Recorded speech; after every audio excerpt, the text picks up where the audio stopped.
अस्सलाम वालेकुम। उम्मीद करती हूँ आप सब खैरियत से होंगे। आप सभी को जमात पंजुम में खुश आमदीद। आज हम जमात पंजुम का जो सबक पढ़ने जा रहे हैं वो है ग़ज़वाए बदर। प्यारे बच्चों, ग़ज़वाए बदर आपकी किताबों के सफ़ा नंबर 38 पर मौजूद है। ग़ज़वाए बदर पढ़ने से पहले हम ये जान लेते हैं कि ग़ज़वा क्या होता है। प्यारे बच्चों, ग़ज़वा किसे कहते हैं? ऐसी जंग जिसमें हज़रत मोहम्मद सल्लल्लाहु अलैहि वसल्लम ने खुद शिरकत की हो, ग़ज़वा कहलाती है। आइए अब हम सबक का बाकायदा आगाज़ करते हैं। बच्चों, सबक का बाकायदा आगाज़ करने से पहले मैं आपको बताती चलूँ कि आप सब ने मेरी हदायत को गौर से सुनना और उस पर अमल करना है। आप सब अपनी पेंसिलें हाथ में रखें और मुश्किल अल्फाज को ख़त कुशीद करें। सबक के इख्तिताम पर हम मुश्किल अल्फाज के मायने देखेंगे। तो सबक का बाकायदा आगाज़ करते हैं। मुसलमान कुफ़ारे मक्का के मुज़ालिम से तंग आकर हिजरत करके मदीना मुनव्वरा में अमन व सुकून की ज़िंदगी बसर करने लगे तो कुफ़ारे मक्का को ये बात गवारा न थी कि मुसलमान अमन से रहें। लिहाजा उन्होंने मुसलमानों को तंग करने के लिए मुख्तलिफ़ साजिशों यानी चालों से काम लिया। इसी दौरान अल्लाह ताला ने मुसलमानों को जहाद यानी अल्लाह की राह में लड़ने की इजाज़त दे दी और बिलाखिर 17 रमज़ानुल मुबारक 2 हिजरी को बदर का मार्का मुकाम बदर में पेश आया। तो प्यारे बच्चों, अब हम ये जानते हैं कि इस जंग के इसबाब क्या थे। ग़ज़वाए बदर दर्जा झैल इसबाब की बुनियाद पर पेश आया। कुफ़ारे मक्का इस्लाम के सबसे बड़े दुश्मन थे। उन्होंने मुसलमानों को जुल्म व सितम का निशाना बनाया। जब मुसलमान हिजरत करके मदीना मुनव्वरा चले गए तो कुफ़ारे मक्का मदीना मुनव्वरा में भी मुसलमानों को खुश नहीं देख सकते थे। दूसरी वजह ये थी कि कुफ़ारे मक्का की मईशत का इन्हिसार तिजारत पर था।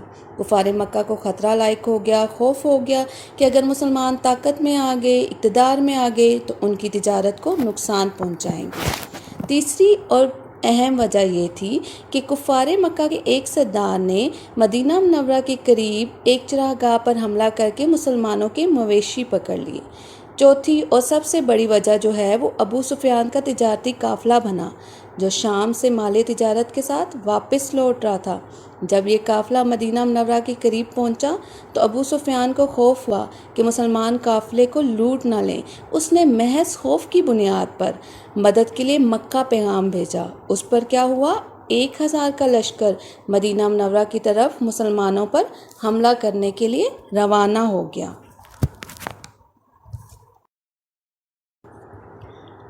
अब हम ग़ज़वाए बदर के वाक़यात जानते हैं। रसूल पाक सल्लल्लाहु अलैहि वसल्लम को जब कुफ़ारे मक्का के लश्कर की आमद की खबर हुई यानी उनके आने का पता चला तो आप सल्लल्लाहु अलैहि वसल्लम ने क्या किया? कुफ़ार का रास्ता रोकने के लिए बदर की तरफ रवाना हुए। उस वक्त आप सल्लल्लाहु अलैहि वसल्लम के पास सिर्फ 313 मुजाहिदीन थे, जिनमें 82 मुहाजिरीन थे और बाकी अंसार थे। इस्लामी लश्कर के पास लड़ने के लिए पूरे हथियार भी नहीं थे। कुल 6 तलवारें थी। सवारी के लिए सिर्फ 70 ऊँट और 2 घोड़े थे। उनके मुकाबले में कुफ़ार का लश्कर 1000 अफराद पर मुश्तमिल था और उनके पास 100 घोड़े, 600 ज़िरहें और सैकड़ों ऊँट थे।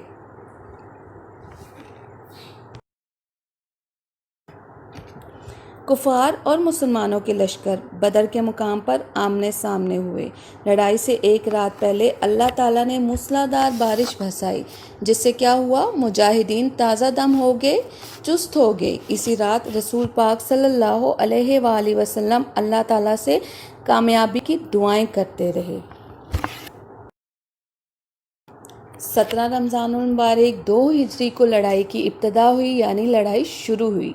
कुफ़ार की जानिब से लड़ने के लिए सबसे पहले उतबा, उसका भाई शीबा और उसका बेटा वलीद बिन उतबा निकले।